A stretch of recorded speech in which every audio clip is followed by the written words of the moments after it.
Bonjour à tous et bienvenue dans Smart Patrimoine. Smart Patrimoine, l'émission qui vous accompagne dans la gestion de vos finances personnelles tous les jours à 13h sur Bismart et ce pendant 1 heure. Au sommaire de cette édition, nous commencerons dans Patrimoine thématique comme tous les vendredis avec l'art à la une, les actualités du marché de l'art proposées par Sybille Aoudjan, journaliste spécialisée sur ces questions-là au sein de la rédaction de Bismart.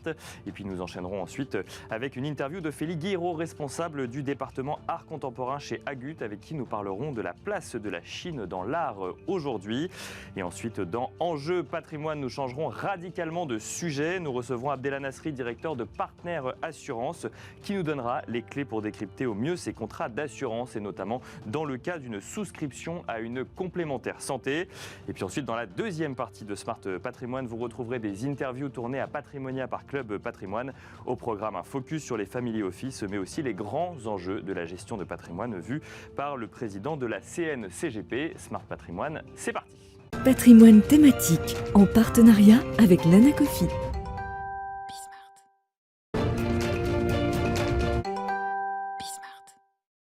Patrimoine thématique, donc comme je le disais, tous les vendredis consacrés aux actualités du marché de l'art, des actualités que nous allons découvrir avec Sybille Aoudjan, journaliste spécialisée sur les questions d'art au sein de la rédaction de Bismart. Bonjour Sybille Aoudjan. Bonjour Nicolas. Bienvenue sur ce plateau. Alors qu'est-ce qui s'est passé cette semaine dans le monde de l'art, Sybille ? Alors cette semaine, je vous propose de faire un petit tour du côté des bandes dessinées. Il y a eu une vente Arcurial mercredi dernier, une vente de 28 originaux d'Enki Bilal. Les vacations totalisent 1 179 000 euros. Alors, l'œuvre phare, c'était un dessin réalisé pour la couverture de du 4e tome de la tétralogie du monstre. Ce dessin a été vendu pour 126 000 euros entre la fourchette basse et la fourchette haute. Alors c'est l'artiste lui-même qui cède ses œuvres et avec cette vente, il confirme sa cote. C'est l'un des artistes français qui se vend le plus. Selon Artprice, son prix record atteint 350 000 euros pour une vente qui a eu lieu en octobre 2015 à Hong Kong chez Spink en partenariat avec Arcurial. L'artiste attire particulièrement pour la qualité de ses dessins mais aussi son univers créatif et les histoires qu'il raconte. Alors là, vous nous avez parlé d'une œuvre vendue à Hong Kong. En ce qui concerne les Français, ils sont attirés, eux, par le 9e art ?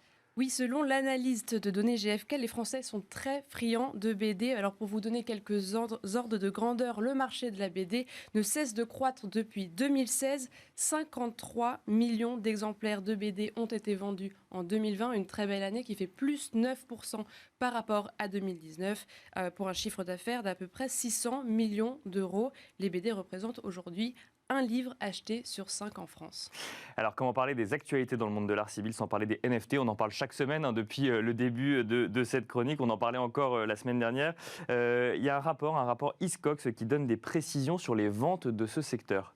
Voilà, alors c'est un rapport Hiscox qui est dessiné sur l'art en ligne. Bon, l'art en ligne a forcément explosé cette année, mais ce qui était intéressant de voir, c'était l'évolution du rapport des plateformes de vente d'art en ligne avec toutes ces nouvelles technologies, blockchain, NFT, etc. Déjà, on remarque que 13% d'entre elles acceptent déjà les crypto-monnaies comme moyen de paiement.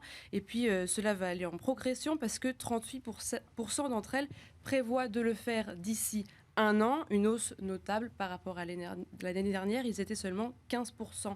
Et puis pour ces plateformes, elles se tournent de plus en plus vers la blockchain, un bon moyen pour leur business, par exemple de sécuriser une base de données internationale pour les œuvres existantes, mais aussi une meilleure manière d'authentifier les œuvres. Et alors, est-ce que toutes ces réflexions ne viendraient pas du fait qu'il y a des ventes en hausse, que ce soit en montant ou en nombre, justement, en ce qui concerne les œuvres NFT ? Tout à fait, elles sont déjà 14% à intégrer les NFT dans leurs offres et 38% envisagent de le faire dans un futur proche. Alors pour rappel, les ventes d'œuvres d'art et collections cryptées en NFT depuis le début de l'année ont atteint 3,5 milliards de dollars cette année. Et alors, retour dans le monde physique maintenant, Sybille. Cette semaine, une nouvelle union de galeries a vu le jour. Oui, c'est une association de galeries internationales, donc ce qui est plutôt rare. Elle se fédère sous le nom de International Gallery Alliance. Ce collectif est animé par un comité d'organisation de 21 galeries. Sadie Coles, Blumenpo, Stevenson, Carlos Ishikawa, mais aussi la galerie Crève-Cœur. Cette alliance rassemble des marchands du monde entier, du Guatemala à Hong Kong. Elles veulent se positionner sur les questions technologiques, comme on vient d'en parler, sur les foires, mais aussi les enjeux environnementaux. Alors une sorte de forum de discussion pour prendre des décisions communes, alors que le Covid a particulièrement fragilisé les galeries. Pour l'instant, il y en a 163 qui se sont fédérées. L'objectif est d'en rassembler 300 et les organisateurs ont fixé les frais d'adhésion à 750 €. Et alors on finit avec un focus sur la foire Freeze qui a lieu en ce moment, Sybille. Difficile à dire, ouais. Elle a lieu à Londres, comme d'habitude, et le Brexit peut-être la fragilisera, car The Art Newspaper a interrogé plusieurs galeristes qui ont témoigné de leur mécontentement. Elle interroge le galeriste français Alex More, cofondateur de la galerie parisienne More Charpentier et exposant à la foire en ce moment même. Pour lui, il a été extrêmement difficile de faire passer leur art à travers les douanes britanniques. Il explique que notre camion a été retardé à Douvres pendant 2 jours. Donc de nombreuses difficultés pratiques pour faire passer les œuvres au-delà de la Manche. Le manque de clarté de ces règles a encouragé certaines galeries à ne pas participer à la foire cette année. Des difficultés en lien avec le Brexit. Du coup, Sybille, il y a d'autres problèmes ou c'est uniquement celui-là ? Alors pour Artprice, Londres doit aussi craindre une montée de plus en plus forte de la Chine. J'ai repéré cette citation de Thierry Herman qui remarque que Christie's, Sotheby's et Philips choisissent aujourd'hui de mettre en vente certains chefs-d'œuvre occidentaux en Asie plutôt qu'à Londres. Donc pour lui, le marché se retourne vers l'Est. Et ça tombe bien parce que justement, on va pouvoir en parler avec Ophélie Guiraud, responsable du département art contemporain chez Agut. Bonjour Ophélie Guiraud. Bonjour. Bienvenue sur ce plateau. On a écouté la chronique de Sybille. Est-ce que vous constatez, vous aussi, que le marché de l'art se tourne de plus en plus vers l'Est et vers l'Asie ? Oui, absolument. Alors nous, ça fait plusieurs années chez Agut qu'on se tourne également vers l'Asie. On voit vraiment une recrudescence d'acheteurs asiatiques dans beaucoup de domaines. Donc bien sûr dans le domaine du mobilier asiatique. Donc ils rachètent en fait les œuvres qui sont sur notre territoire. Ensuite, il y a également des artistes du début du XXe siècle qu'ils rachètent également, donc qui ont vécu en France, qui sont allés aux Beaux-Arts de Paris et voilà, qu'ils rachètent aujourd'hui. Donc beaucoup des artistes asiatiques qui ont vécu en France. D'accord. Exactement. Okay. Et après, on voit également en art contemporain, alors ils se tournent vers des artistes asiatiques et également vers des artistes européens. Et ça, c'est des œuvres qui sont vendues sur le sol asiatique. Sur le sol français, chez nous, chez Agut. Mais alors, sur le sol asiatique, est-ce que, parce que là, on a Thierry Herman qui parlait de ces œuvres occidentales qui sont vendues là-bas, est-ce que les Asiatiques sont de plus en plus attirés par ce type d'œuvres, ou alors c'est plutôt des ventes d'artistes asiatiques ? Ils sont attirés, alors on parle de ventes qui se passent à Hong Kong. Nous, les Asiatiques, achètent beaucoup en France. Et ils sont attirés. Alors, j'ai pas exactement saisi votre question. Est-ce que je voudrais pas me. Mais en fait, moi, je voulais vraiment parler des acheteurs asiatiques sur le territoire en Asie. Oui. Qu'est-ce qui fait que, par exemple, la Chine cumule 40% des ventes d'art contemporain mondiales ? Et qu'est-ce qui fait que ça s'est déporté, que le pôle s'est déporté du coup en Chine et non plus en Europe comme avant ? Alors déjà, il y a beaucoup plus de richesse en Asie et donc du coup, il y a, je pense, de la spéculation et aussi le désir de racheter en fait des œuvres asiatiques qui sont en Europe ou en Occident. Et est-ce qu'il y a certaines œuvres en particulier qui attirent là-bas ? Qu'est-ce qui est le plus acheté ? Qu'est-ce qui est le plus acheté ? Alors, il y a beaucoup de peintres asiatiques comme Shu Te-shun, Zhao Wuqi. Après, il y a également beaucoup de peintres asiatiques du début du siècle. Alors, quand on dit Asie, c'est Vietnam, beaucoup, avec le faux, vu qu'à Odam. On a vraiment une spécialité chez Agut, sur ces œuvres asiatiques, sur ces œuvres asiatiques, exactement. Et après, bien sûr, il y a tous les objets et le mobilier asiatique, mais plus ancien, qui plaît également. Et vous me parlez du Vietnam, du coup, c'est pas forcément que la Chine qui tire les ventes. Il y a aussi le Vietnam. Est-ce qu'il y a d'autres pays ? C'est surtout le Vietnam en ce moment et la Chine.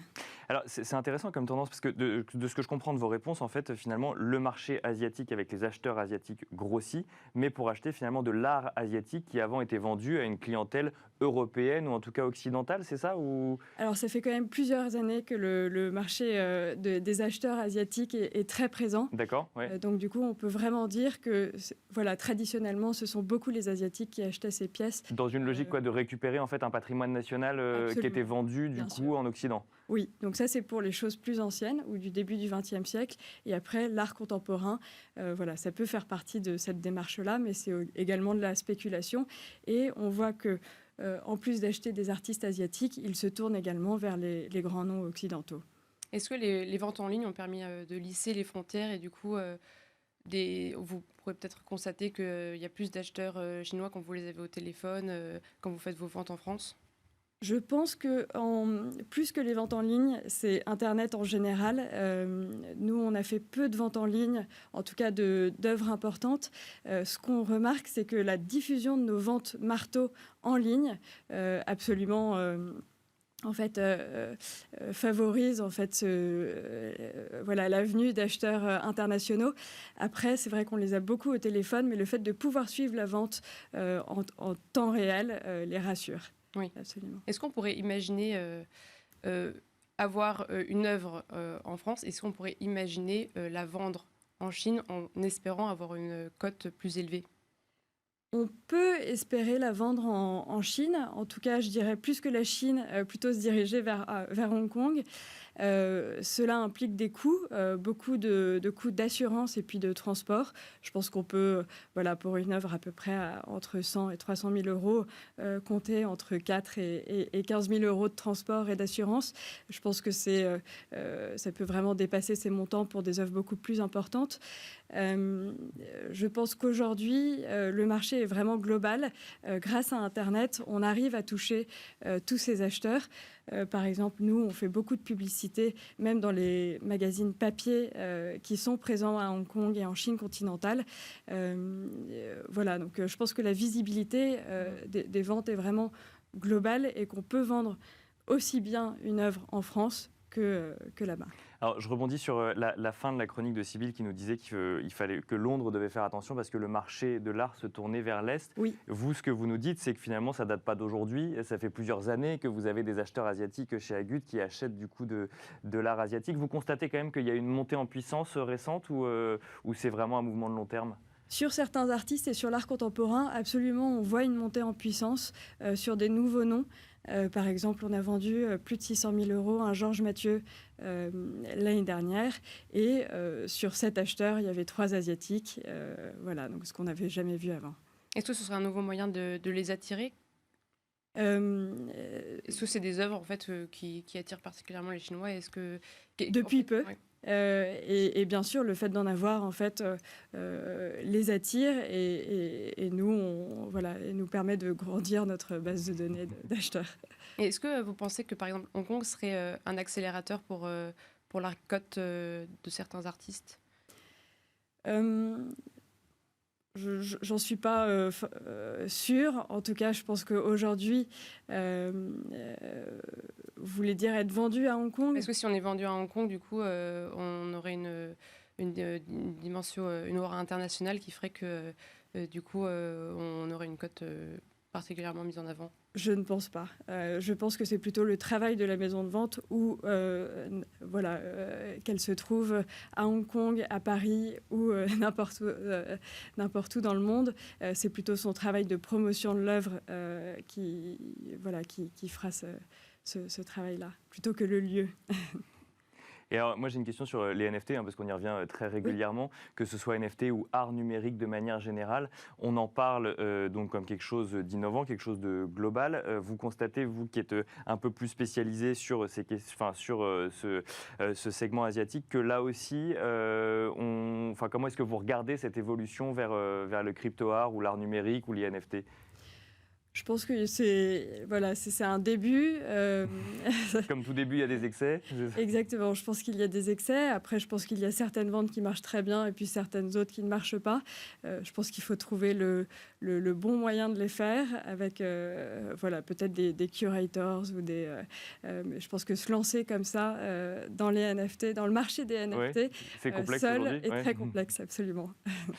Merci beaucoup Ophélie Guiraud. Je rappelle que vous êtes responsable du département art contemporain chez Agut. Merci de nous avoir éclairé un petit peu sur cette tendance du marché de l'art qui se tourne vers l'Asie, mais ça ne date pas d'aujourd'hui finalement, c'est ce qu'il faut comprendre. Mais ça s'accélère en tout cas aujourd'hui. Merci également Sybille Aoudjan, journaliste spécialisée sur les questions d'art au sein de la rédaction de Bismart. Et quant à nous, on se retrouve tout de suite dans Enjeux Patrimoine. Et c'est parti pour Enjeu Patrimoine, un enjeu patrimoine où on va tenter de comprendre ensemble comment décrypter ces contrats d'assurance. Et on va d'ailleurs prendre des exemples, en tout cas faire un focus sur le contrat de complémentaire santé. On va en parler avec Abdellah Nasri, directeur de Partner Assurance. Bonjour Abdellah Nasri. Bonjour. Merci d'être avec nous sur ce plateau pour nous aider à décrypter les contrats d'assurance, savoir ce qu'il faut regarder, où est-ce qu'il faut regarder, qu'est-ce qu'il faut lire, à quoi il faut faire attention. Partner Assurance, ça fait une dizaine d'années que ça existe. Alors, il y a eu un changement de stratégie, ou en tout cas un complément de stratégie, mais depuis quelques années, vous accompagnez justement les seniors et les retraités dans la compréhension de leur contrat de complémentaire santé. Exactement. Donc, vous allez faire preuve avec nous d'un maximum de pédagogie sur tous ces sujets-là. Déjà, première question rapidement sur Partner Assurance. Pourquoi vous êtes dit il va falloir accompagner les seniors et les retraités pour la compréhension de la complémentaire santé? C'est que il y avait un besoin on comprenait pas ils comprenaient pas ce qu'ils signaient finalement. Si, ils vont comprendre ce qu'ils signent, mais sauf qu'aujourd'hui, ils sont un peu démunis face à la complexité du monde de l'assurance et notamment de la complémentaire santé. Je suis parti du constat à travers mon père, avec qui je décryptais ces contrats d'assurance, qu'il n'était pas forcément bien assuré, il ne disposait pas forcément de toutes les garanties nécessaires, ou il avait parfois des garanties supplémentaires dont il n'avait pas besoin, et du coup, il payait une cotisation qu'on aurait pu réduire. Donc du coup, j'ai pu faire ce décryptage avec lui et c'est ce qui nous a permis de nous lancer sur le marché des seniors justement pour... je me suis dit, si mon papa aujourd'hui est dans cette situation, il doit y avoir aujourd'hui des milliers de seniors, mon papa a 75 ans aujourd'hui, des milliers de seniors qui sont dans la même situation. Donc c'est la raison pour laquelle depuis 3 ans, on a changé complètement de modèle économique et on agit désormais un peu plus comme une start-up avec cette agilité en faveur des seniors pour pouvoir décrypter leur contrat d'assurance. Mais c'est vrai que là, si je prends l'exemple de la complémentaire santé, puis on va élargir après au contrat d'assurance de manière générale, mais quand vous êtes avec votre papa qui a 75 ans et vous vous rendez compte qu'il n'y a pas les garanties qu'il faudrait face à sa situation, vous vous dites, mais finalement à 75 ans, on a plus envie de s'intéresser à sa complémentaire santé que quand on en a 30, et en fait, au final, on se rend compte que y a quand même un besoin de décryptage et de pédagogie. Oui, clairement. Aujourd'hui, on se rend compte également que nos clients, en tout cas nos membres aujourd'hui, ont des contrats en assurance santé depuis pas mal d'années. Oui. Alors qu'ils ne les ont pas forcément fait évoluer ou modifier. Exactement. Avec leur nouvelle situation. D'accord. Exactement. Alors que normalement, un contrat d'assurance, de manière globale, pas que la complémentaire santé, ça nécessite de revoir ses besoins et de réadapter ce contrat en fonction de ses besoins et en fonction également de son budget. Et de chercher à optimiser ces contrats d'assurance, c'est extrêmement important. D'autant que dans ces contrats d'assurance, et notamment la complémentaire santé, on va trouver un certain nombre de garanties qui ne figurent pas dans le tableau de garantie, mais qui vont figurer dans les conditions générales que personne ne lit aujourd'hui, telles que les conventions d'assistance, par exemple. Mais peut-être en vous écoutant, on va dire qu'il faut les lire. Mais moi, je conseille vivement de les lire. Je sais que c'est un peu c'est long. C'est long à lire, etc., parce que c'est souvent 20, 30, 40 pages parfois à lire, mais c'est des éléments qui sont importants. Ce que je conseille, c'est vraiment d'aller lire les conventions d'assistance, parce qu'il y a un certain nombre de prestations qui sont offertes par l'assisteur, justement, qui sont extrêmement utiles. Je vous donne un exemple concret. Demain, une personne est hospitalisée. À son retour d'hospitalisation, elle va pouvoir bénéficier d'un certain nombre de prestations. Ces prestations, ça peut être la garde des animaux domestiques. Ça peut être donc c'est même pas forcément du médical, là, c'est de l'accompagnement. Exactement, c'est pas forcément du médical, c'est vraiment de l'accompagnement. Elle va pouvoir bénéficier également d'une aide ménagère. Elle n'est pas en capacité aujourd'hui de réaliser les tâches ménagères au sein de son domicile, du portage de médicaments, du portage d'espèces, etc. Donc il y a beaucoup de garanties aujourd'hui qui figurent dans les contrats d'assurance, mais qui D'accord. malheureusement ne sont pas forcément utilisés. Donc notre rôle aujourd'hui, c'est vraiment d'aider les seniors, d'être l'allié des seniors pour pouvoir décrypter avec eux leur contrat et leur dire aujourd'hui, vous avez tel sinistre ou tel souci de santé, vous avez ces garanties en face dans votre contrat d'assurance. Et de pouvoir justement réadapter le contrat en fonction de la situation D'accord. des seniors. Alors effectivement, il y a les seniors et là on va essayer de faire preuve d'autant de pédagogie, mais pour toutes les personnes qui sont équipées ou qui ont envie de s'équiper d'un contrat d'assurance. Premier conseil de manière générale sur l'assurance, c'est lisez les conditions générales jusqu'au bout parce qu'en fait vous avez signé pour des garanties dont vous n'avez même pas conscience qu'elles existent finalement, c'est ça? Oui, exactement. Vous êtes plus équipé que vous ne le pensez, en fait, c'est ça ce que vous dites? Exactement. On a beaucoup de garanties aujourd'hui dans tous les contrats d'assurance, sauf que malheureusement, on ne va pas forcément aller les chercher dans les conditions générales. D'accord. On va connaître les principales garanties pour lesquelles on est assuré sur son assurance habitation. Ça va être le montant du capital mobilier. Est-ce que je suis assuré pour des dégâts des eaux? Est-ce que je suis assuré pour un accident électrique? Ça, on le sait. Mais en règle générale, on ne sait pas ce qu'il y a derrière. On ne sait pas ce qu'il y a dans les contrats d'assistance.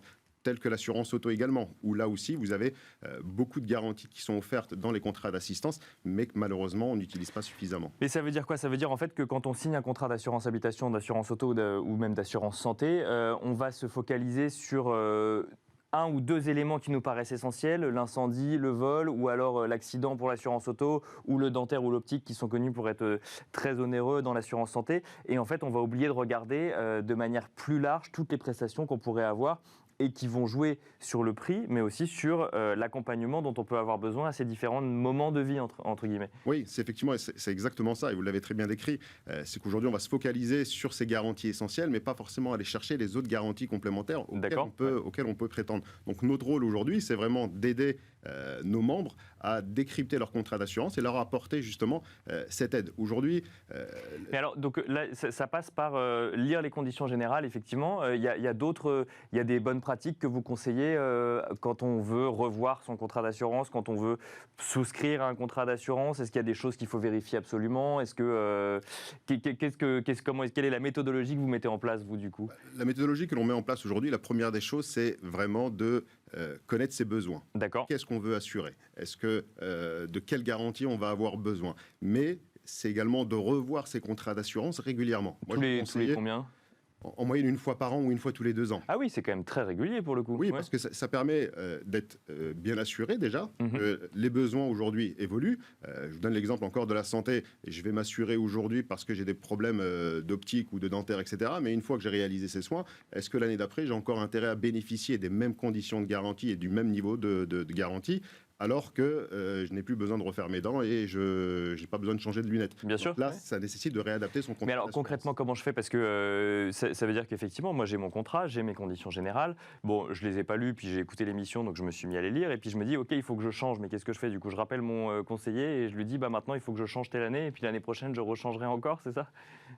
Pas forcément, on va pas forcément chercher à changer tous les ans, mais oui, effectivement, ça nécessite de revoir son conseiller pour qu'il puisse établir avec vous de nouveau un diagnostic complet de vos contrats d'assurance. D'accord. Aujourd'hui, l'assurance, c'est un produit que l'on achète par défaut, par obligation. Bien sûr. Forcément, le produit glamour que l'on veut acheter. Donc c'est quelque chose que l'on met un peu de côté. Et systématiquement, on a beaucoup de nos clients qui disent oui, je dois revoir mes contrats d'assurance, mais on reporte et au final, on verra plus tard et le contrat est renouvelé pour un an. Donc le travail que nous on va pouvoir effectuer justement, c'est pouvoir aider les clients à décrypter ces contrats d'assurance et aujourd'hui de refaire le point avec eux au moins une fois par an ou une fois tous les 2 ans pour leur permettre d'adapter le contrat à leur budget, mais surtout d'adapter le contrat à leurs besoins et qu'il n'y ait pas de soucis au moment où le risque se produit.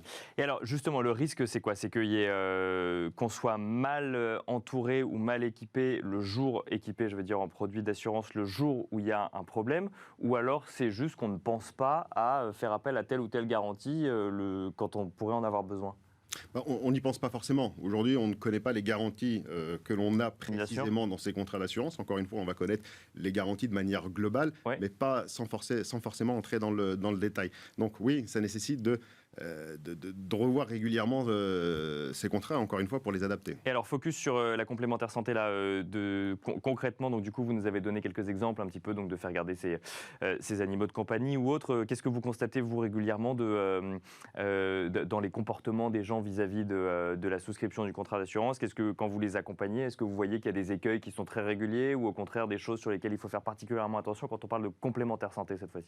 Quand on parle de complémentaire santé, effectivement, c'est un élément qui est extrêmement important. Et encore plus aujourd'hui, face à nos clients qui sont des seniors, où c'est un élément extrêmement important. Bien sûr, ouais. On se rend compte parfois chez certains de nos clients qu'ils bénéficient de garanties dont ils n'auront plus jamais besoin. D'accord. L'exemple que je reprends souvent, c'est la prime naissance ou les garanties liées à la maternité. Lorsque vous avez une personne... Et ils ont toujours ça alors à 75 ans ou 80 ans? Exactement, ils ont toujours, certains ont encore ces garanties-là, alors que on va leur dire aujourd'hui, arbitrer ce contrat plus vers un contrat sur lequel vous allez trouver de la médecine douce, sur lequel vous allez trouver également de la cure thermale, des garanties qui vont être vraiment adaptées à vos besoins. Bien sûr. Et de faire évoluer les contrats. Parce que on fait évoluer les contrats non seulement par rapport à ses besoins, par rapport à son budget, mais il y a systématiquement des nouveaux contrats qui arrivent sur le marché aujourd'hui, et c'est de pouvoir profiter de ces nouveaux contrats qui vont intégrer un certain nombre de services complémentaires.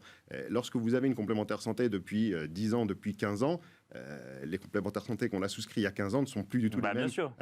Aujourd'hui. Donc, encore une fois, c'est quelque chose que l'on repousse systématiquement, alors que ça nécessite vraiment de le revoir. Et ce qui permet derrière, et on le voit nous à travers nos clients, de dégager du pouvoir d'achat sur cette partie complémentaire. Donc, si je résume, en fait, il faut d'abord bien se connaître et ensuite vérifier bien lire le contrat et vérifier qu'il y a une vraie correspondance entre les deux. Et vous vous rendez compte que c'est rarement le cas aujourd'hui, en fait. C'est pas rarement le cas, mais il y a des cas effectivement qui nécessitent une intervention justement de notre part pour pouvoir aider nos seniors. Merci beaucoup Abdellah Nasri de nous avoir aidé à décrypter, nous avoir donné quelques clés pour décrypter ces contrats d'assurance. Je rappelle que vous êtes directeur de Partner Assurance. On a parlé de complémentaire santé, c'est le cœur de votre activité, mais vous accompagnez déjà peut-être un petit peu sur d'autres types de contrats, assurance auto, habitation. Exactement, et prévoyance. Merci beaucoup. On se retrouve nous tout de suite dans la deuxième partie de Smart Patrimoine. Et c'est parti pour la deuxième partie donc de Smart Patrimoine où on vous fait revivre encore un petit peu Patrimonia avec deux interviews tournées par Club Patrimoine lors de l'événement. Au programme, nous découvrirons l'interview de Martine Collonge, déléguée régionale de Lyon au sein de l'AFO, qui répondra à la question « Quelle est la mission d'un family office ?» Une question qui lui sera posée par Bogdan Koval, directeur de la rédaction de Club Patrimoine. Et ensuite, Bogdan Koval échangera avec Julien Serraki, le président de la CNCGP. Et ils feront ensemble le point sur les grands enjeux du secteur de la gestion de patrimoine. Nous vous proposerons ensuite de revenir sur deux interviews tournées ici en plateau. Deux interviews Smart Patrimoine. Nous ferons un focus sur l'investissement en viager et notamment sur les nouvelles solutions qui existent avec Charlotte Evangelidis, gérante chez Silver Avenir. Et nous conclurons avec l'importance de bien rédiger son testament, une chronique qui était proposée par Maître Antoine de Ravel d'Esclapon, docteur en droit et diplômé notaire. On se retrouve tout de suite.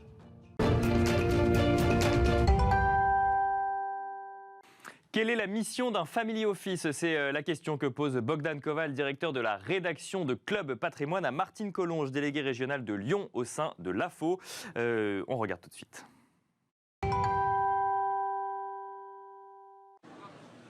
Bonjour, nous allons parler aujourd'hui de Family Office avec la déléguée régionale de la région de Lyon, Martine Collonge de l'AFO.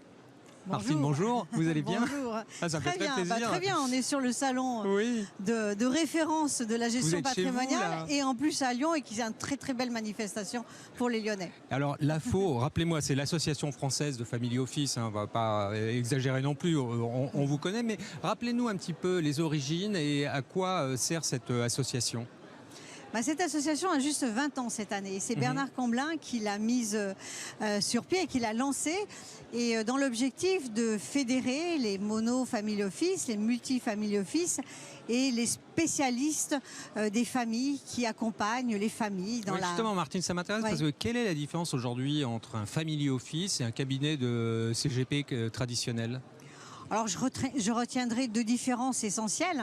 C'est que le family office, c'est une famille et que le CGP, il a un client. donc une personne. Donc l'approche family office, c'est une approche familiale. Donc quand on dit une approche familiale, c'est la transmission d'un patrimoine, bien entendu la préservation et le faire fructifier, c'est évident ça, mais la transmission, tout cela dans une bonne gouvernance familiale et pérenniser tout cela dans le suivant, enfin pendant tout le parcours des générations. Et vous m'avez dit mono-familial ou alors les monofamily office, voilà. Alors les monofamily office, bon, on en connaît tous, hein, c'est des familles. Alors à Lyon, il y a Aulnay, il y a Evolem, il y a Norbert d'Entresang. Ce sont des monofamily office. Ce sont des familles qui se sont organisées en recrutant des personnes à leur côté pour gérer le patrimoine familial. Un multifamily office, c'est un établissement qui va accompagner plusieurs familles, toujours dans cet esprit de globalité de la famille. On n'a pas un client, on a une famille à gérer. Et Martine, pourquoi est-ce qu'on ne connaît pas mieux votre association? Ça fait 20 ans que vous existez et vous êtes très discret. Pourquoi? Voilà, tous les family office sont discrets, les chefs d'entreprise sont discrets. Donc nous devons respecter nos membres. Vous le comprendrez aisément. Oui. Alors, en arrivant, vous me disiez, moi, je veux absolument parler de formation parce qu'on est très très bon sur la formation et on fait même une formation avec l'OREP. Alors, comme j'ai eu le grand plaisir de recevoir Catherine Orlac, parlez-moi un petit peu de cette formation. Pourquoi d'abord cette formation? Pourquoi Parce que c'est un métier qui se professionnalise. Oui. Et donc tous les acteurs. Alors d'une part, il y a des CGP qui ont envie. Ça fait peur ce que vous me dites, qui se professionnalisent. Ça veut dire qu'avant. Mais on était des professionnels. Mais on s'est rendu compte à un moment donné qu'il y avait des personnes comme des CGP qui avaient envie, pas d'avoir un seul client, mais d'avoir une vision plus globale d'une famille, de les accompagner dans le temps, de manière transgénérationnelle. Vous aviez des gens du chiffre qui accompagnent des familles, des gens du droit, des banquiers privés, et qui n'avaient pas forcément cette notion de l'ensemble, et puis des cabinets de mono ou de multifamily office qui souhaitaient former leur personnel. Donc elle a été mise en place par, on ne présente plus l'OREP, qui était fondateur de Patrimonia, donc on ne présente plus l'OREP, et tout naturellement on s'est tourné vers l'OREP. Dans cette formation, je ne sais pas si Catherine vous l'a dit précédemment, mais il y a un élément qui est important, c'est effectivement une formation de professionnels experts à des professionnels. Donc des gens qui connaissent le métier et qui vont amener les différents participants à ce métier de family office. Et puis la deuxième chose qui est importante, c'est cette notion de gouvernance, d'intuité familiale qui est importante. Moi, je pensais que c'était dans vos formation. gènes, là, vous n'êtes pas assez précis sur la formation. Qu'est-ce que vous apportez de plus? En quoi un family office, alors un chef d'entreprise, serait différent ou le traitement serait différent? À quoi sert une formation? Quelle est la valeur ajoutée par rapport à une formation Je crois que toute profession. Regardez, la banque a le CFPB pour accompagner les. Voilà. Et là, on est un peu dans cet esprit-là. C'est-à-dire qu'on a voulu un programme qui soit dédié aux personnes qui vont faire du family office. Alors justement, donc ce sont que les family office. C'est un truc pour vous, ça? Non, c'est pour les CGP. C'est les CGP qui souhaitent effectivement aussi se tourner vers le family office. Aujourd'hui, il y a une transparence de ces commissions qu'ils reçoivent. Oui, mais si c'est un cabinet, ils ne seront jamais family office, parce que vous m'avez dit tout à l'heure, c'est soit une famille... Il peut évoluer, vous en avez un certain nombre qui évoluent. Et pour évoluer, il se rapproche de l'AFO. Et nous, on est là pour les accompagner. L'AFO, c'est bien que c'est un métier qui se développe. Aujourd'hui, on ne regarde pas un seul élément, on regarde un ensemble. Donc on va les accompagner, c'est le rôle de l'AFO. Alors je suis passé sur votre stand tout à l'heure et je vous taquinais en vous disant vous êtes l'AFO, c'est très discret. Et vous m'avez répondu du tac au tac, oui mais pas moi. Moi je parle. Alors en tant que délégué régional de Lyon et plus largement, parce que vous m'avez dit que vous couvriez une région bien plus importante, qu'est-ce que vous faites concrètement? Qu'est-ce que vous apportez à cette région? On apporte la proximité, on apporte aussi effectivement quand il y a des matinales, il y a énormément d'informations pour les membres de l'AFO, il y a des matinales sur différents thèmes, et bien effectivement parfois on se réunit à Lyon, avec la visioconférence maintenant qui est devenue, j'allais dire, avec le Covid, un mode de communication de plus en plus aisé, on va se réunir pour suivre des matinales, on va se regrouper et on va voir aussi... Malheureusement, l'heure tourne, il va falloir qu'on vous laisse, mais je serais ravi de redescendre spécialement pour vous à Lyon pour qu'on ait une interview ensemble et que vous m'en disiez un petit peu plus sur l'association ici. Merci beaucoup en tout cas. Merci à vous, merci. Voilà, c'était Martine Collonges, déléguée régionale de Lyon au sein de l'AFO, qui répondait à Bogdan Koval, directeur de la rédaction de Club Patrimoine. Et pour cette dernière interview tournée par Club Patrimoine au salon Patrimonia, nous vous proposons l'interview de Julien Serraki, le président de la CNCGP, qui revient avec Bogdan Koval, directeur de la rédaction de Club Patrimoine, sur les grands enjeux du secteur de la gestion de patrimoine. Bonjour, reprenons tout de suite sur la CNCGP avec son président Julien Serraki. Julien, bonjour. Bonjour Bogdan. Vous allez bien ? Très bien. Alors, on a titré « Comment résister aux sirènes du private equity ». Il se passe beaucoup de choses actuellement dans la profession. Quelle est votre position au niveau de la Chambre ? Je crois que la question n'est pas de résister. De toute façon, c'est un mouvement de fond. Et je crois que même que c'est un mouvement qui est positif. Il est positif pourquoi ? Parce que beaucoup ne réalisent pas que ça fait monter la valorisation de tous les cabinets, quelle que soit leur taille.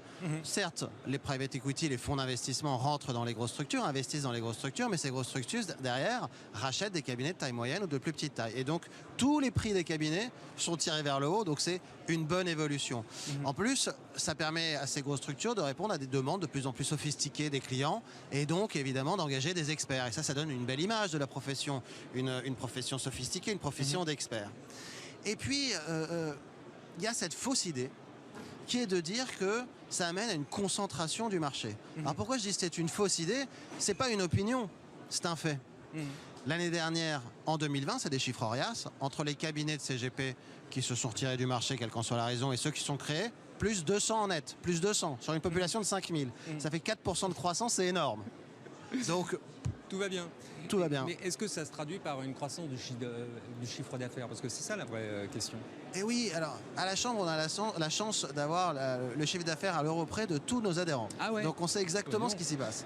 En moyenne, ce chiffre d'affaires progresse de 8% par an. Ouais. Dans un marché de l'épargne qui progresse globalement d'1 à 2%. Qu'est-ce que ça veut dire ? On a une croissance du chiffre d'affaires, on a un nombre de cabinets qui augmente, on a des fonds d'investissement qui rentrent, tous les voyants sont au vert pour une simple et bonne raison, c'est que les CGP prennent des parts de marché sur le marché de l'épargne. C'est ça qu'il faut avoir en tête. Donc tous vous les voyez ans. ça plutôt d'un bon œil ? Je vois pas ça d'un mauvais œil parce que de toute façon c'est une évolution structurelle et très honnêtement, on peut pas y faire grand-chose. Non mais c'est vrai, il faut dire la vérité, c'est une évolution structurelle, il y en a qui veulent faire rentrer des fonds d'investissement et il faut se dire quelles sont les conséquences sur le marché. Est-ce qu'il y a une concentration avec que des gros acteurs à la fin ? C'est pas du tout le cas. Est-ce que ça tire vers le bas la valorisation des cabinets ? Non, c'est exactement l'inverse, ça le tire vers le haut. Oui, mais Julien, il y a deux choses. Il y a le private equity, donc c'est un fonds qui va rentrer de façon majoritaire ou minoritaire, mais il y a aussi la concentration entre cabinets. Là, il y a aussi beaucoup de choses qui se passent parce qu'il y a une volonté de certains cabinets de se renforcer, de faire de la croissance externe. Donc ça, c'est un mouvement encore très différent, quand on regarde qui va à l'encontre du I de CGPI, c'est-à-dire le cabinet indépendant, etc. Quand on se regroupe, c'est autre chose, ça veut dire qu'on cherche autre chose. Il y a un changement générationnel. Ceux qui ont créé le métier de CGP dans les années 90 arrivent aujourd'hui à l'âge de la retraite. Il est normal qu'ils cèdent leur activité à des gens qui veulent développer leur cabinet de CGP et donc qui rachètent des cabinets en croissance externe. Il y a beaucoup de cabinets qui font ça aujourd'hui, mais ça n'empêche que le nombre sur l'ensemble des cabinets reste finalement anecdotique. C'est quelques dizaines d'opérations par an. Donc il ne faut pas du tout s'inquiéter de ça. Il y a largement de la place pour tout le monde sur le marché des CGP. Et vraiment, mon message est de dire tous les voyants sont au vert. Venez, si vous n'êtes pas déjà CGP, devenez CGP, c'est un métier extraordinaire qui a un taux de croissance absolument fabuleux. Bon, la réforme du courtage, je connais un petit peu votre position, mais est-ce que vous pourriez la rappeler ? Est-ce qu'elle a varié depuis notre dernière interview ? Je rappelle deux dates importantes, c'est ça qu'il faut avoir en tête aujourd'hui. 1er avril 2022, à partir de cette date, si vous créez un cabinet de CGP ou si vous demandez une nouvelle immatriculation à l'ORIAS, par exemple je suis courtier en assurance mais je veux devenir courtier en IOB, vous êtes obligé de faire partie d'une association agréée par la CPR. Il n'y en a pas encore aujourd'hui ces associations, elles ne le seront qu'en mi-février, début mars. Donc la Chambre évidemment en fera partie. Donc première date, 1er avril 2022, à partir de là, si vous êtes en gros un nouvel entrant, il faudra faire partie d'une association. Mais pour tout le stock, pour tous les courtiers existants et tous les CGP existants, par exemple pour moi qui suis CGP et qui suis donc déjà courtier en assurance, je n'aurai à prouver à l'ORIAS que je fais partie d'une association agréée qu'au moment de mon renouvellement ORIAS en janvier 2023. Alors attends, Donc Dan, attention, je ne dis pas inscrivez-vous dans des associations en janvier 2023. Faites-le avant, hein, parce qu'en janvier 2023, ça va être la pagaille complète si tout le monde se On a quand même l'impression qu'il y a une course au niveau des associations pour récupérer ces courtiers. Il y a une... Qu'est-ce qui les intéresse Qu'est-ce qui vous intéresse une forme de spécialisation, je pense, qui va se passer du côté des associations. Nous, par exemple, à la Chambre, on en trouve à peine la porte. Le nombre ne nous intéresse absolument pas. Je vais donner quelques chiffres. Il y a 5000 CIF, il y a 50 000 courtiers mandataires en assurance et en IOB. Fois 10, 10 fois plus. Mais là-dedans, l'immense majorité sont des courtiers en assurance de biens. C'est-à-dire des courtiers qui font de l'assurance IARD pour l'habitation, de l'assurance voiture, enfin bon, qui font par exemple pas du tout notre activité de CGP. Nous, à la Chambre, on va prendre que les courtiers qui nous ressemblent, c'est-à-dire qui font de la vie, de la prévoyance, ou pour ceux qui font de l'IOB, du courtage en biens immobiliers. Et je pense qu'il va y avoir comme ça, en fait, une forme de spécialisation des associations de courtiers. Certaines vont être universalistes, elles vont prendre tout le monde, et donc les CGP qui font partie de ces associations vont certainement être noyés parmi des milliers de courtiers qui ne font pas leur job. Et puis il y en a d'autres comme nous qui vont rester avec un ADN totalement épargne et qui vont donc que prendre des courtiers qui font de l'épargne. C'est ça qui va être intéressant. C'est cela qui nous intéresse. Oui, mais je me mets à la place du courtier qui veut choisir une association, je lui dis regardez pas les histoires de tarifs, très franchement ça va se jouer à 50 ou 100 euros près entre chacun, c'est pas ça qui fait la différence. Stéphane, vous en parlez très bien, malheureusement l'heure tourne et il va falloir qu'on cède l'antenne. En tout cas c'était un grand plaisir de vous avoir en plateau ici à Patrimonia. Très bonne journée à vous et bonne continuation. Au revoir. Voilà, c'était Julien Serraki, président de la CNCGP, qui répondait à Bogdan Koval, directeur de la rédaction de Club Patrimoine. Au programme, donc vous l'avez vu, le private equity dans le monde des CGP, mais aussi la concentration de certains acteurs dans le secteur ou encore la réforme du courtage.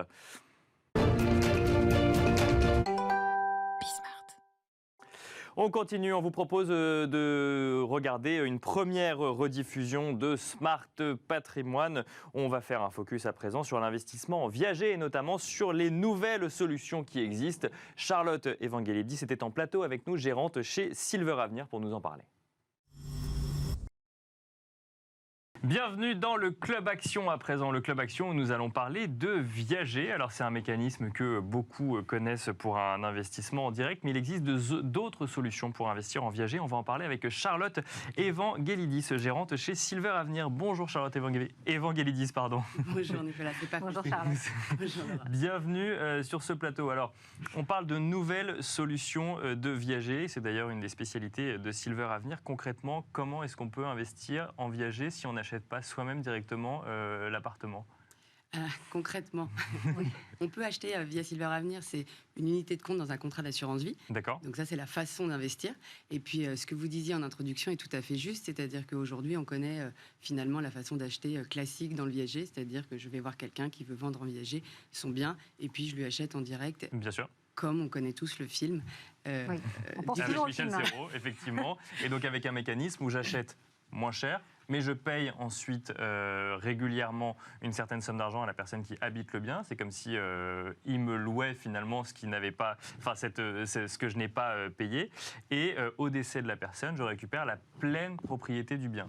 Et donc là, ce que vous nous dites, c'est que si je peux le faire via une assurance vie, qu'est-ce qui se passe? Silver Avenir, c'est un intermédiaire qui, c'est quoi? Ça fonctionne comme c'est une SCI. C'est une SCI, oui. Donc c'est un fonds. C'est un fonds qui collecte de l'argent auprès de particuliers. Dans les contrats d'assurance vie, on place son argent pour pouvoir acheter de l'immobilier, qui aujourd'hui est plutôt bien portant, puisqu'au premier semestre, il y a eu 1,6 milliard collecté que sur des SCI. On voit bien que c'est un véhicule qui déjà plaît dans les unités de compte des contrats. Mais la grosse particularité de Silver Avenir, c'est qu'on achète des biens résidentiels diffus à des personnes qui vont rester dedans. Vous avez raison, ce sont des biens occupés. Et on leur décote finalement le fait d'y habiter à vie. Donc, selon leur espérance de vie, on leur décode des loyers précomptés d'avance. Donc vous faites du viager en fait en direct. Vous allez, déjà peut-être avant de parler concrètement, vous êtes les seuls à faire ça aujourd'hui en France. Comment est venue l'idée d'aller faire du viager via une SCI? C'est une très bonne question. L'idée est venue parce que moi j'étais CGP et je conseillais des gens dans l'immobilier, pour des clients privés, donc des club deals, des rénovations de biens, etc. Et puis quelqu'un est venu me voir en disant si on mutualisait le viager, alors peut-être qu'on aurait une chance statistique d'avoir finalement un rendement sur ce placement. Et pourquoi pas? Et puis finalement, c'était il y a 10 ans. C'est une très bonne idée parce que je pense que sociétalement, on a un sujet en France et en Europe du vieillissement de la population. Et on sait pertinemment qu'on a une problématique tous et chacun d'entre nous, c'est que la retraite va pas augmenter. Oui, ça globalement, c'est une certitude. Et finalement, on a une grosse partie de notre vivant où on n'aura pas de rémunération. Donc soit on la prépare tôt, c'est ce qu'on essaie de faire tous au quotidien, soit on a cette solution qui devient très intéressante parce qu'on monétise son patrimoine. D'accord, donc ça c'est quand on vend son appartement à la SCI pour exactement, le coup. Exactement. Donc on vend son bien à un fonds, comme Silver Avenir, et finalement on récupère une partie de la valorisation de son bien, parce que la plupart du temps les gens ont acheté il y a 50 ans, dans des endroits où aujourd'hui on n'a même plus accès tellement les immobiliers ont augmenté fortement. Parfois, dans Paris, c'est plus de 200% d'augmentation sur les 20 ou 30 dernières années. Donc, il y a eu des évolutions de prix. Donc, c'est une façon de retrouver finalement un pouvoir d'achat dans une période où on pensait ne plus en avoir et finalement continuer à moins bien vivre. On refluidifie son capital. Exactement. Exactement. Donc c'est ça ce que propose Silver Avenir, c'est-à-dire collecter de l'argent auprès de particuliers dans une unité de compte pour pouvoir les retransférer sur des seniors qui ont un besoin de liquidité. Alors il y a une chose dans le mécanisme que je ne comprends pas et que vous allez m'expliquer, c'est le viager en direct. J'achète un appartement et je paye en plus tous les mois une certaine somme à la personne qui m'a vendu son appartement moins cher. Ouais. Comment est-ce que quand on transmet ça dans une SCI, on arrive à offrir des rendements à la personne qui a investi au départ, alors que du coup le mécanisme c'est normalement de continuer à payer quand on est investisseur? C'est une très bonne question parce qu'au début c'est ce qu'on voulait faire, donc un bouquet plus une rente à vie. Aujourd'hui dans Silver Avenir on n'offre qu'un bouquet. D'accord. C'est-à-dire que finalement, on achète le bien avec la décote, puisque la personne habite dedans, et on la verse, et on verse ce bouquet tout de suite. C'est-à-dire qu'on devient plein propriétaire immédiatement, et lui garde son droit d'usage et d'habitation à vie. Donc vous avez quoi, la nue propriété ou non, vous avez la pleine propriété et lui un droit d'usage et d'habitation à vie. Ça veut dire que on a tout payé tout de suite, on n'a plus d'aller à prix. En revanche, il y a toujours un aléa à vie qui reste viégé, puisqu'on ne sait pas quand est-ce que la personne va libérer le bien. Mais alors comment vous versez un rendement du coup à vos investisseurs? C'est un produit de capitalisation. Ouais. Donc ça veut dire qu'aujourd'hui, on verse une valeur de part qui ne fait qu'augmenter dans le temps, puisque plus la personne vieillit, plus finalement la décote diminue, et donc plus notre bien prend de la valeur dans le fond. D'accord, donc vous jouez plus sur la valorisation en fait du bien que vous allez chercher dans des zones où vous allez acheter en fait dans des zones tendues avec une décote. Voilà, on a l'immobilier qui fait que la valorisation du fonds augmente ou diminue. On verra ça, on sait pas. Sur 10 ans, on a plutôt une tendance haussière depuis 100 ans, donc on pense que ça va augmenter. Et puis surtout, le fait que la personne ne serait-ce que vieillisse, on prend de la valeur, puisque finalement, si elle a 80 ans ou 90 ans, on ne lui achète pas le même prix le bien.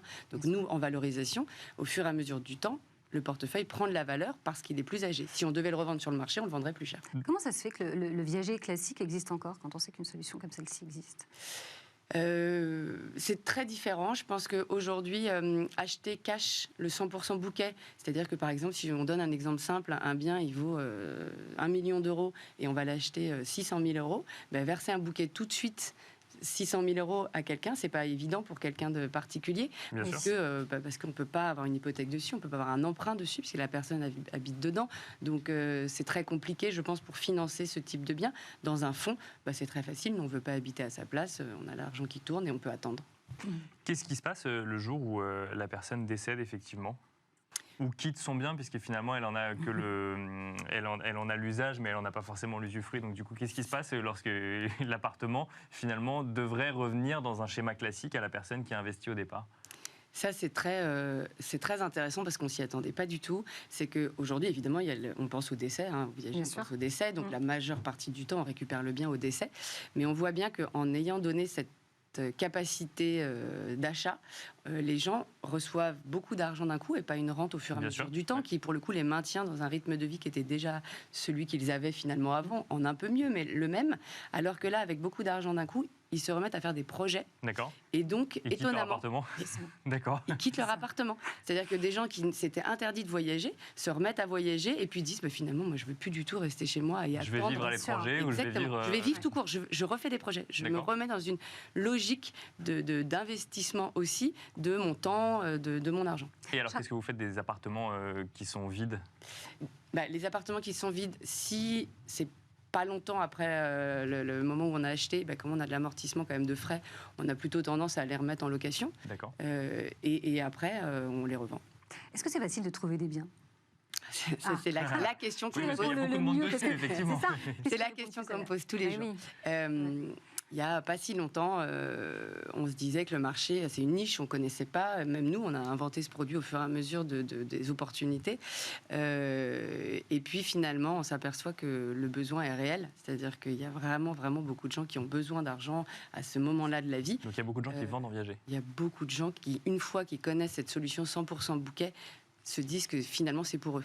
Alors que le viager classique était vraiment peu utilisé ou peu même pensé. On pensait qu'on déshéritait ses enfants, on pensait que c'était pas très agréable d'avoir cette relation-là avec l'investisseur. Et là, le fait d'avoir un fonds, déjà, c'est rassurant. Bien sûr. Le fait de payer tout de suite, c'est très rassurant. On se dit, je vais pas me faire avoir. On va donner l'argent immédiatement. Et puis surtout, ça me sort de problématiques qui sont aujourd'hui réelles. C'est-à-dire, finalement, je vais avoir besoin de mes enfants pour financer ma fin de vie. Finalement, c'est peut-être plus lui que lui. Et puis, ça crée des problèmes dans ma famille. Donc aujourd'hui, je reste autonome financièrement. C'est très intéressant pour plein de gens. Voilà, donc c'était la rediffusion de l'interview de Charlotte Evangelidis, gérante chez Silver Avenir.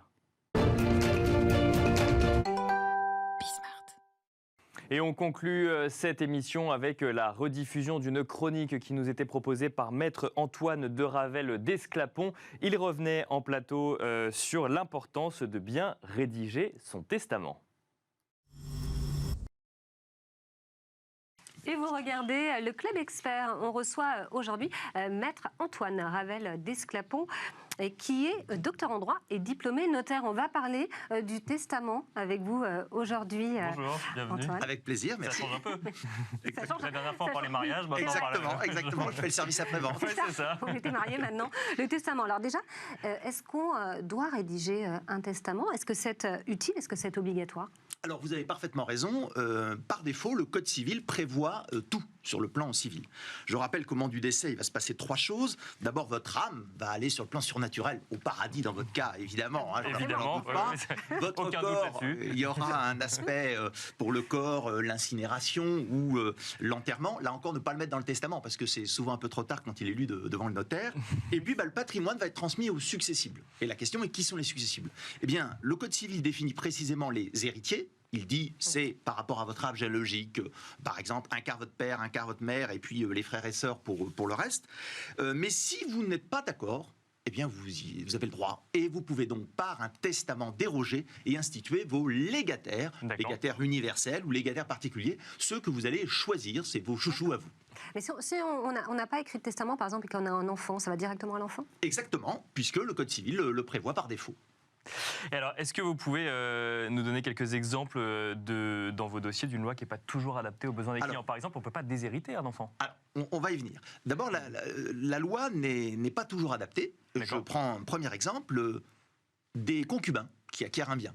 Eh bien, il y a une protection de 0 pour le survivant. Bien sûr, parce qu'ils ne sont pas mariés. Parce qu'ils ne sont pas mariés. On avait parlé la dernière fois, notamment des différents menus. Donc là, ils ne sont pas mariés, et là, d'un seul coup, la belle-mère déboule dans l'appartement, qui a été financé par l'un. Bon, donc, ça crée une tension. Deuxième cas de figure, le Pacs. On dit, oh, mais j'ai essayé de mieux faire, j'ai mis en place un Pacs. C'est bien le Pacs. On verra que ça a beaucoup d'avantages sur le plan fiscal, je suis d'accord, mais la protection, c'est un droit d'usage et d'habitation de la seule résidence principale et des meubles blancs pendant 1 an. Ce qui est quand même très léger. Troisième autre cas, on est marié avec des enfants communs, tout le monde s'entend bien. Mais je veux aussi peut-être sacraliser ma résidence principale. Je veux qu'en cas de décès, le conjoint survivant fasse ce qu'il veut de la résidence principale. On a du patrimoine par ailleurs, on veut transmettre aux enfants par ailleurs, mais je veux protéger. Donc là encore, la loi n'est pas bien faite parce que démembrement, on en a parlé tout à l'heure, indivision, etc., ce n'est pas adapté. Encore un autre exemple, vous voyez, un 4e exemple pour vous montrer à quel point ils sont nombreux, des personnes dans une famille recomposée. Et dans ce cas-là, ils font le maximum, ils se marient. Et que dit la loi ? La loi dit 1/4 en pleine propriété. Et le survivant dit, mais attends, 1/4, donc non seulement tu vas pas avoir la jouissance, un usufruit qui permettait de conserver ton cadre de vie, mais ce quart, il va venir à tes enfants, et il ne profitera donc jamais à mes enfants. Donc vous voyez que le Code civil n'est pas adapté. D'où l'intérêt d'aller voir le bon professionnel pour se dire que dit par défaut le Code civil, et en conséquence, y déroger à travers un testament. Et on ne peut pas déshériter à ses héritiers. Alors, vous avez raison. Autant on peut avoir ses chouchous dans le testament, mais la loi aussi a ses chouchous. Ouais. Et donc la loi protège un certain nombre d'héritiers qui sont dits réservétaires. Ce sont les descendants. Ils ont donc droit à une part de la succession. Et si vous ne laissez pas de descendants, c'est votre conjoint marié, bien sûr, qui lui aussi a des droits réservataires. Alors, ceci étant dit, on se souvient de l'affaire Johnny Hallyday, par exemple. Ça peut donner lieu à un certain nombre d'événements et d'émotions. Vous avez aussi en tête les successions de Bettencourt et autres. Voilà, il y a eu quand même beaucoup d'affaires compliquées. Néanmoins, le testament peut permettre d'organiser et surtout d'éviter l'indivision et de faire en sorte qu'on puisse dédommager celui qu'on entend écarter. Je donne un exemple. Monsieur Thérieur a 2 fils. Il a Alain et Alex. Bon, c'est facile. Et donc il dit, voilà, ma maison, je veux que ça soit Alain. À l'intérieur, il sera bien. Alex, il sera à l'extérieur.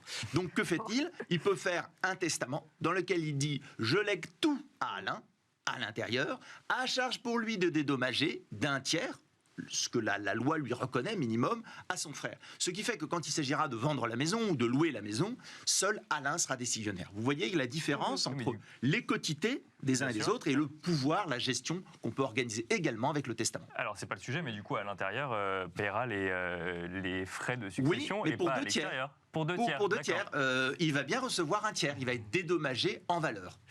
Comment est-ce que je rédige concrètement mon testament?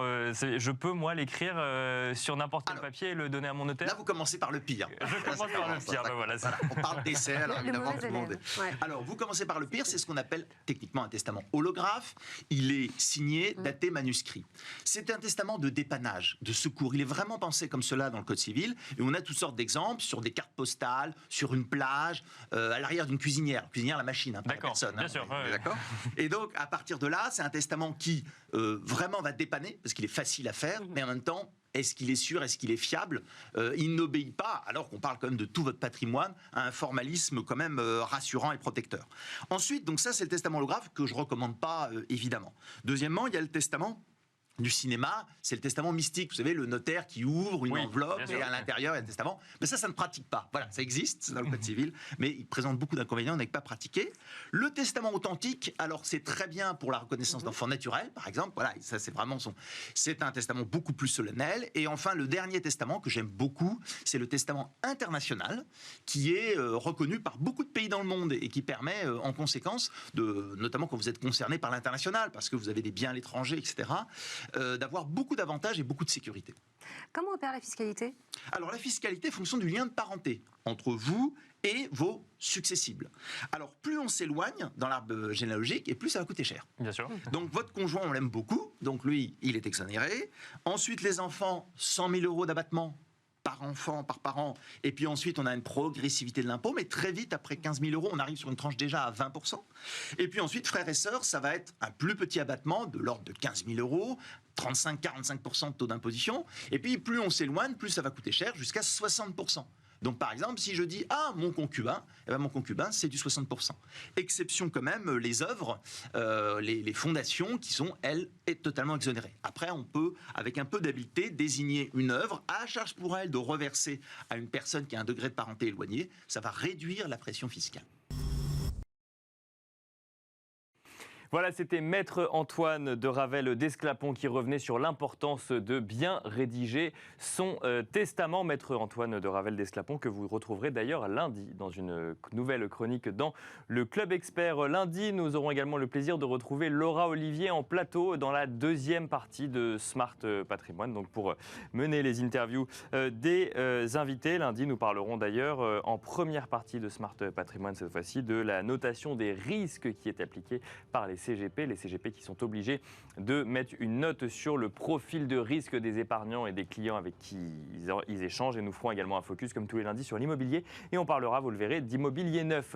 C'est déjà la fin de cette émission. Merci à vous de l'avoir suivi toute cette semaine. On remercie pour l'édition d'aujourd'hui Romain à la réalisation, Amandin au son, Pauline pour son aide à la préparation de cette émission et également Com pour son aide donc en régie. Merci à tous et je vous dis à la semaine prochaine.